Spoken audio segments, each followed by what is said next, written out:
Bonjour les amis, bienvenue donc pour cette nouvelle vidéo des brocodiles de la finance. C'est une vidéo qui aurait pu aussi rejoindre la partie recyclage hardcore. Donc voilà, j'ai un peu ma tenue de recycleur hardcore.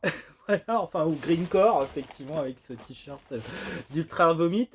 Et voilà, vous voyez, c'est une vidéo qui peut-être a un titre un peu putassier, et donc qui explique un peu, qui rentre dans le cadre de ma démarche de valoriser les brocodiles en une société de collecte et valorisation des déchets et matériel informatique, en montrant effectivement les ressources et la possibilité que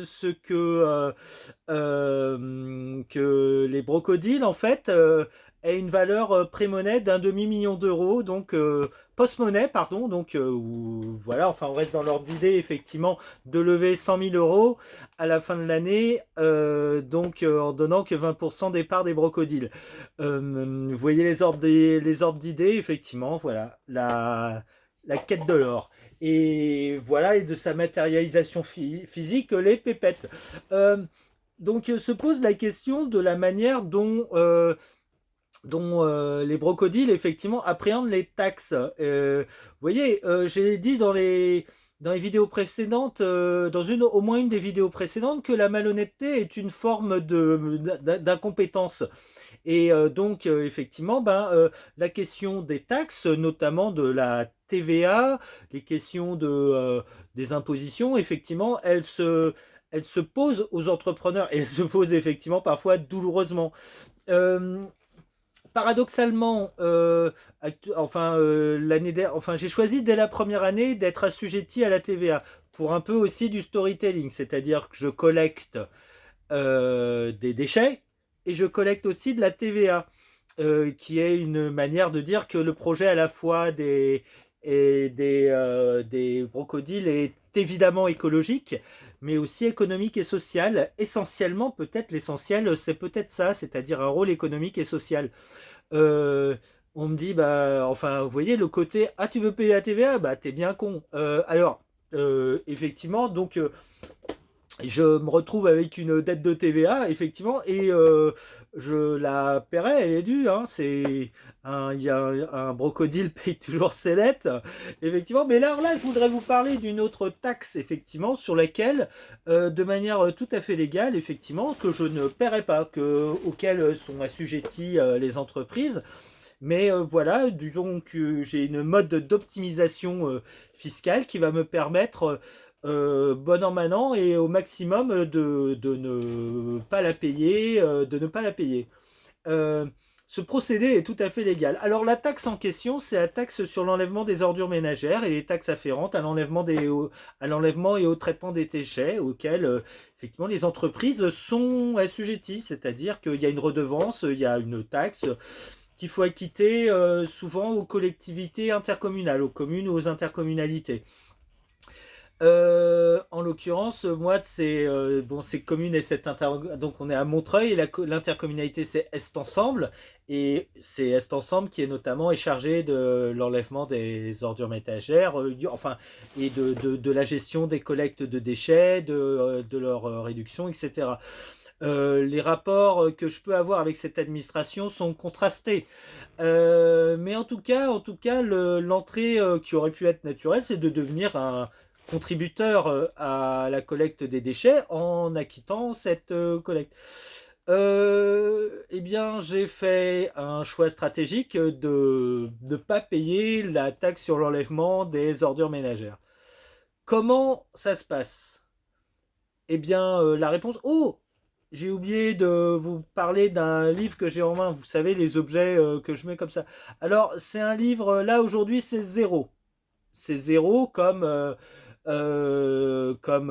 zéro déchet, zéro taxe, voilà, zéro problème, zéro alcool. Enfin, voilà. C'est un nombre que j'aime bien, le zéro, quoi.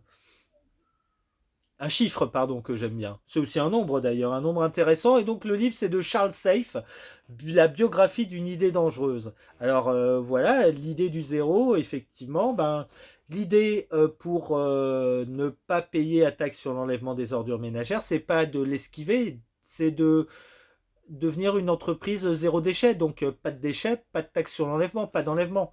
Voilà. Et donc la manière dont ça se passe, c'est que je ne sollicite pas la collectivité pour enlever mes ordures, les déchets, mes déchets. Je suis dans la collecte de déchets. Je collecte plus d'une tonne de déchets par mois. Au contraire, donc, euh, j'évite à la collectivité, donc en l'occurrence à Est Ensemble, près de 669 euros mensuels. Enfin, c'est ça, c'est le coût de l'enlèvement d'une tonne de déchets encombrants, ce qui correspond aux déchets chiants, en vrai dire, qui sont les déchets dont je m'occupe quelque part. Je prends les déchets informatiques et ceux qui sont pas pris par les brokers, c'est-à-dire qui vont moins sur le marché de la seconde main. Alors moi je les propose sur le marché de la seconde main parce que voilà, je travaille à la valorisation, mais c'est un travail difficile. Mais en tout cas, auquel je donne une certaine rentabilité par le fait que ma technique, donc ma méthode permet d'éviter une taxe. Donc c'est le recyclage hardcore de mes déchets. C'est-à-dire, voilà, quels sont les déchets que produisent les brocodiles. Quand on y pense, effectivement, que produit comme déchet une entreprise? Qu'est-ce que j'ai produit comme déchet aujourd'hui? J'ai collecté du matériel. Qu'est-ce qu'il va y avoir? J'ai pris une bouteille de soda chez l'épicier que j'ai bu et voilà que j'ai refermé. Eh bien, elle va être là provisoirement, elle est là, elle est pas loin de la poubelle. Bon, alors la poubelle, effectivement, j'en parlerai. Mais la manière dont je vais faire, c'est que je vais la mettre dans le point d'apport volontaire des déchets. Le bouchon va être mis à part, il va être recyclé au Fab Lab. Et voilà, pas de déchets sur ma consommation personnelle. Donc j'ai mangé au resto parce que vous voyez, j'ai un train de vie démentiel en fait. Donc là, c'est voilà, comment les restos gèrent leurs déchets, c'est une bonne question. Enfin, lui, il paye peut-être une taxe sur l'enlèvement ou pas. Ils font des dépôts sauvages, etc. Vous voyez, par exemple, quelqu'un qui fraude, effectivement, qui dépose ses déchets, il va peut-être se recevoir une taxe de enfin, la police municipale contrôle ça, ils investiguent sur les déchets effectivement et ils rattrapent pas mal les contrevenants. Moi, je fonctionne pas comme ça. Je risque, je suis tout à fait tranquille sur le fait que mes déchets, et encore une fois, j'en récupère une tonne et je les valorise pas tous. Je valorise, il y a des choses que je ne parviens pas actuellement à valoriser. La manière dont je peux faire, c'est du coup, je les confie à d'autres qui peuvent les valoriser. Et ça, c'est quelque chose que voilà, que j'ai des partenaires pour ça, notamment pour les déchets métalliques. Voilà, les déchets métalliques, ça, c'est quelque chose que je peux avoir. À 14 centimes le kilo face à un ferrailleur qui est là qui est compliqué, ça n'en va pas la chandelle à l'échelle où je suis en fait par rapport aux efforts que voilà, je mélange. Il y a dans mon attitude un mélange d'efforts insensés et de paresse créative tout aussi insensée. Et voilà, là, la méthode entre guillemets paresseuse, parce que c'est pas tant que ça, c'est de confier donc la ferraille de faible valeur ou très mêlée, la confier à d'autres valorisateurs, d'autres collecteurs de déchets, quoi, qui sont entre guillemets des partenaires. Voilà, auxquels on se complète. Moi, de la manière dont ça se passe, c'est que quand ils trouvent une unité centrale, stock pleine, ils me la mettent, je la désose, je la cannibalise, j'en fais mon miel, et après je leur rends les os, quoi, je leur rends la carcasse. Et c'est pas mal. Là, je cherche aussi à comment je vais valoriser de manière créative les carcasses, hein. Mais voilà, c'est-à-dire que Ça me permet aussi d'avoir ces bons rapports avec eux. Quand j'ai une collecte à faire, effectivement, ben j'ai accès à des partenaires qui ont des véhicules et donc et donc ils peuvent me faire des courses à des prix intéressants. Voilà. Et ça se passe pas mal, quoi. Bref, en tout cas, pour pas comme je dis, j'économise en tout cas et je continuerai en tout cas les brocodiles dans leur développement vont chercher par l'éco-conception, par les méthodes à affiner de recyclage hardcore, à rester une entreprise zéro déchet. On verra jusqu'où ça nous mène. Mais voilà, en tout cas, toujours voilà, la cohérence, l'énergie, la créativité. Euh, et bon, peut-être qu'il est tôt pour faire ça, mais voilà, je peux tout à fait proposer mon expertise si vous êtes une entreprise qui a une problématique sur les déchets, sur ces déchets, que vous soyez une entreprise ou une administration, une association, voilà, même les particuliers. Alors, vous savez, vous pouvez m'apporter vos déchets au 24 rue de Stalingrad à Montreuil. Dès que c'est un fil électrique, une carte électronique, je suis dans l'accueil inconditionnel. Mais j'ajoute, voilà, je recycle beaucoup de déchets. Enfin, la question qu'on me pose, ça vous intéresse? Vos déchets m'intéressent, vos poubelles m'intéressent, en vrai. C'est ça. Alors, ouais, avec un t-shirt ultra vomite, on peut balancer ce genre de choses, voilà, sans complexe. Mais voilà, c'est vrai, vos poubelles m'intéressent. Et parce que, voilà, elles vous coûtent, c'est de la souffrance, les poubelles. Voilà, et ben voilà, c'est un problème et voilà, je suis plutôt du côté des solutions face aux poubelles. Voilà, et ça c'est valable que vous soyez une administration, un office public de l'habitat. Par exemple aussi, ça c'est des personnes, bonjour, je passe quand même quelques messages, je suis du côté de la solution et pas du problème. Voilà, même si je suis moche, ça est dangereux. Voilà. Vos poubelles, vous les trouvez moches, vous les trouvez sales, vous les trouvez dangereuses. Et d'une certaine façon, elles le sont. Mais voilà, c'est-à-dire que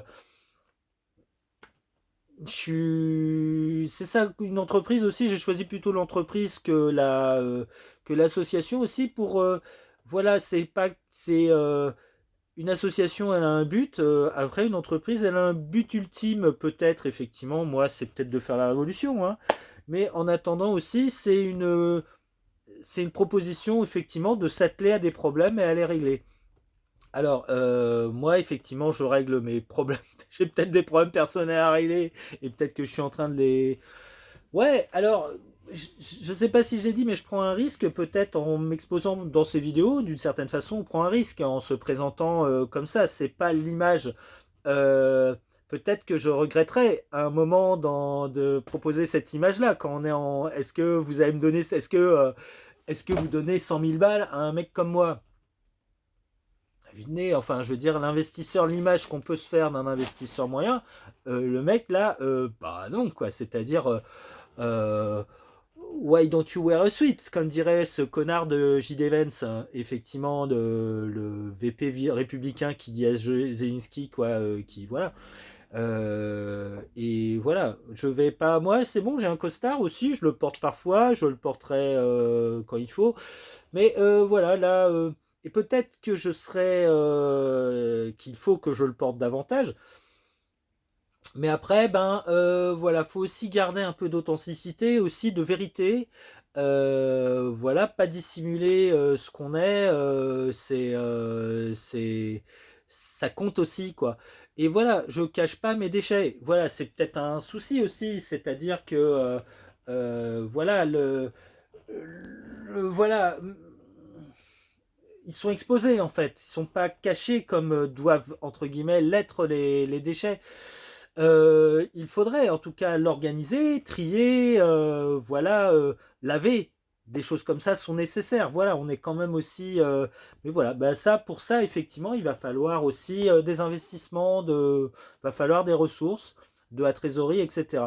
Et entre autres, c'est pour ça que j'ai pas un centime à gâcher quoi en taxes et en redevances effectivement auxquelles voilà je n'ai pas à répondre. Vous voyez, par exemple, quand il y avait la redevance télé, moi, j'avais pas la télé, pas de redevance. C'est qu'ils divisaient 100 c'était à l'époque, c'était 116 euros d'impôt. Je crois la dernière fois qu'on me l'a demandé, quoi, en fait. Non, mais je cochais la case, je pas de télé. Et comment on fait? Mais imagine, t'es contrôlé. Mais j'avais pas de télé en vrai! Et voilà, enfin voilà, j'ai vécu sans télé. Et donc voilà, Euh, les déchets en tout cas, faut pas les mettre n'importe, enfin faut se comporter aussi normalement et légalement. Vous voyez, comme je vous dis, c'est légalement, on peut apporter donc au point d'apport volontaire ce qui peut être apporté au point d'apport volontaire. En tant qu'entreprise, non, on ne triche pas en envoyant ces déchets dans les ordures ménagères, même si certains propos semblent inciter, enfin, pourraient me dire que je bénéficie d'une tolérance. Je me méfie beaucoup, en fait, de la tolérance que pourrait m'apporter mon payeur actuellement, avec qui il faut qu'on cause, quoi, y compris de ce sujet-là. Mais oui, voilà, mes sachets de thé et mes pots de banane, je les mets au compost. Alors voilà, c'est ça, il y a des solutions, quoi. C'est-à-dire, voilà, il y a des choses tout à fait naturelles dans l'usage qu'on peut faire de ces déchets. Ce que je fais beaucoup aussi sur les déchets, les déchets d'emballage, par exemple, eh bien, je m'en sers comme emballage. C'est-à-dire que je les réemploie pour faire mes expéditions sur le Mont Coin. Je fais un peu de suremballage, ce qui fait que quand tu fais du suremballage, tu as plutôt une bonne note parce que ça permet de faire de l'emballage qualitatif. Et voilà, ça voilà, comme vous savez, je fais aussi beaucoup d'expériences en passant du déchet au jouet, c'est-à-dire voilà, créer des petits bonhommes Star Wars, des petits dinosaures, des choses comme ça, des ateliers créatifs. Encore une fois, je suis dans le déchet. Et je suis un négociant en déchets. Tiens, quelque chose qui est intéressant aussi, c'est que j'ai déclaré cette activité de négociant en préfecture, à la préfecture de Bobigny. Voilà, je suis déclaré les brocodiles, négociant en déchets. J'ai une patente. C'est-à-dire que j'ai déclaré cette activité. Si on me croise, ou moi ou un de mes partenaires, transportant une tonne de déchets, je peux justifier, effectivement, regarde, je suis un négociant en déchets. Je vends de la... enfin, voilà. La merde est un déchet. Après, ce n'est pas que ça, quoi. Vous savez, l'expression l'argent n'a pas d'odeur, pecunia non olet, elle vient en fait de l'époque de l'empereur Vespasien, qui a inventé le terme de Vespasienne, effectivement, enfin, où le nom des Vespasiennes, des toilettes publiques, en fait, a été donné au nom, enfin, ça porte le nom de cet empereur qui était enfin voilà, c'était le frère de Titus qui je crois lui a succédé. Enfin voilà, il y a une série sur Amazon là-dessus qui passe en ce moment. Mais en tout cas, l'expression l'argent n'a pas d'odeur, pecunia non olet, elle vient du fait que donc il y avait des toilettes publiques et donc l'urine et la merde des Romains étaient envoyées enfin en banlieue, quoi, toutes choses étant égales par ailleurs, aussi l'habitude que peuvent avoir les citadins ou les urbains intramuros, les Parisiens par exemple, d'envoyer leur merde à traiter dans la périphérie, c'est quelque chose aussi qui est dans l'ordre des choses. On l'envoie chez les pauvres et en périphérie, banlieue. Et voilà, c'est quelque chose aussi, là, au fur et à mesure qu'on passe de la petite à la grande couronne, on voit aussi les flux de déchets qui quittent la capitale, qui vont vers là. Et donc, par contre, effectivement, ces déchets qui sortaient de la ville, certains les reprenaient, la récupéraient et en faisaient commerce. Et voilà. Et Vespasien trouvait ça, je sais pas s'il parlait d'immoralité à se faire du pognon, effectivement, avec la merde et l'urine, mais il a imposé une taxe sur ça. Donc il n'a pas interdit qu'on fasse le commerce d'urine et de merde, il l'a taxé. Et voilà, et donc Titus se plaignait, il était un peu bégueule, le Titus, à son père. Donc, ah là là, ça pue quand même dans les jardins, quoi. Ils utilisent l'urine effectivement pour faire pousser les choux et les melons, quoi. Fait chier, quoi. Et donc, Vespasien lui répondit Pecunia non olet.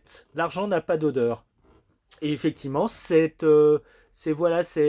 taxe sur l'urine faisait rentrer de l'argent dans les caisses de Rome, quoi, dans le trésor de Rome.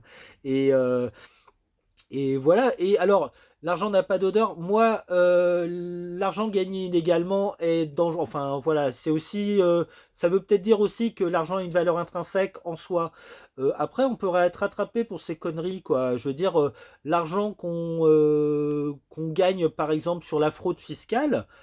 Qu'on économiserait sur la fraude fiscale ou sur le commerce, sur des biens mal acquis, sur des affaires, voilà, je pense qu'elle n'est pas profitable.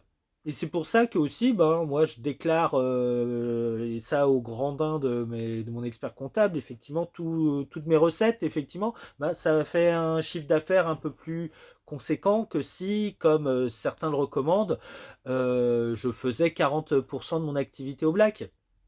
C'est une possibilité, hein. Je veux dire, je fais mes transactions, je les fais en liquide par Wero, PayPal, Cagnotte Le Bon Coin, etc. Enfin, il y a. Ben ouais, mais je les lise parce que ça me permet de voir où j'en suis et aussi de tenir mes comptes sans avoir. Enfin, ben voilà, ça me coûte effectivement sur certaines transactions 20% et ça fait mal au 1.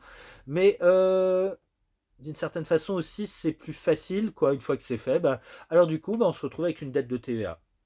Voilà. Il faudra, enfin, tout se paye un jour, quoi. C'est-à-dire, mais je paierai mes dettes, quoi. Et en tout cas, voilà, on peut.